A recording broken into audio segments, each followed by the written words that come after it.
Guys, நான் தான் உங்கள் குட்டிமா. நம்ம இன்றைக்கி என்ன பண்ண போகிறோன்னா சோயா எக் ரைஸ் தான் பண்ண போகிறோம். வாங்க எப்படி பண்ணுறதுன்னு பார்க்கலாம். சோயாவை சுடுதண்ணியில் போட்டு 1-2 அரைச்சி எடுத்துக்க போகிறேன். நான் இந்த அளவுக்கு அரைச்சி எடுத்துக்கிறேன். இவங்கள ஓரமாக வச்சுக்கலாம். இப்போ பார்த்திங்கன்னா ஒரு கடாய் வச்சுக்கலாம். அதில் கொஞ்சமாக எண்ணெய் ஊற்றிக்கலாம். தேவையான அளவுக்கு எண்ணெய் ஊற்றியாச்சு. எண்ணெய் நல்லா காயட்டும். எண்ணெய் காய்ஞ்சிச்சு. கொஞ்சமாக சோம்பு சேர்த்துக்கலாம். சேர்த்துக்கோங்க. ஏன்னு நான் லாஸ்ட்டில் சொல்கிறேன். இது ரெண்டும் நல்லா பொரியவும் கொஞ்சமாக கருவேப்பிலை சேர்த்துக்கலாம். பெரிய வெங்காயத்தை வந்து நான் கொஞ்சம் லைட்டாக பேஸ்ட்டாக அரைச்சி வச்சுருக்கேன். உங்களுக்கு நீங்கள் பீசஸாக கூட கட் பண்ணி நீங்கள் சேர்த்துக்கிறேன். நல்லா ஃப்ரை பண்ணி விட்டுக்கலாம். நல்லா வதங்கிருச்சு பொன்னிறமாக. இப்போ வந்துட்டு நம்ம இஞ்சி பூண்டு பேஸ்ட்டு சேர்த்துக்கலாம். மீடியம் சைஸ் தக்காளி வந்துட்டு அரைச்சி பேஸ்ட்டாக வச்சுருக்கேன். நீங்கள் பீசஸாக வேணாலும் கட் பண்ணி சேர்த்துக்கலாம். இந்த இது கூட நம்ம சேர்த்துக்கலாம்.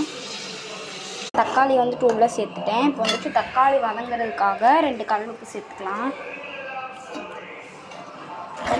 கலர் சேஞ்ச் ஆகி வரணும், பச்சை வாசனைலாம் போகணும். அது வரைக்கும் நல்லா நம்ம வதக்கிக்கலாம். இதுதான் நம்மளோட சீக்ரெட் மசாலா. இதை அப்படியே சேர்த்துக்கலாம். இது எப்படி செய்யுதுன்னு நான் ஒரு வீடியோவாக கண்டென்ட்டாக போட்டிருக்கேன். நீங்கள் எப்படி செய்யுதுன்னு போய் பார்த்துக்கோங்க. இதுக்காக வேண்டி தான் நான் சீரகத்தை கொஞ்சம் கம்மியாக போட்டுக்கோங்க அப்படின்னு சொன்னேன் ஸ்டார்டிங்கில். பார்த்திங்கன்னா இதுவும் நல்லா பச்சை வாசம் போகட்டும். நீங்கள் உங்கள் காரத்துக்கு அளவுக்கு நீங்கள் காரம் சேர்த்துக்கோங்க. அந்த பொடியிலே காரம் எல்லாமே இருக்கும், அதனால் நான் சேர்க்கலை. டேஸ்ட் பொடி நான் சேர்த்துட்டேன். பாருங்கள், கலரே டிஃப்ரெண்ட்டாக ஆயிடுச்சு. நல்லா இன்னும் கொஞ்சம் கிரேவியாக நல்லா கட்டியாகட்டும்.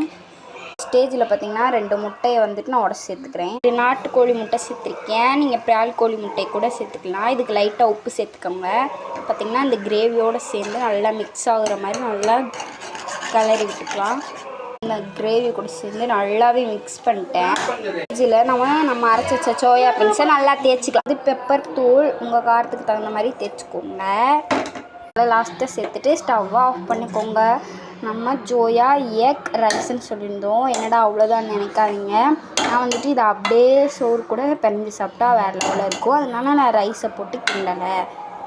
லெமன் புழிஞ்சு விட்டா சோறு கூட வச்சு சுட சுட சாப்பிட்டா வேறு லெவல்.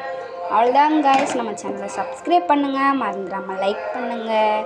பாய். வீடியோவுக்கு அவ்வளோவா லைக்கே வர்றதில்லை. நீங்களாச்சும் என்ன பாவம் பார்த்து லைக் போட்டு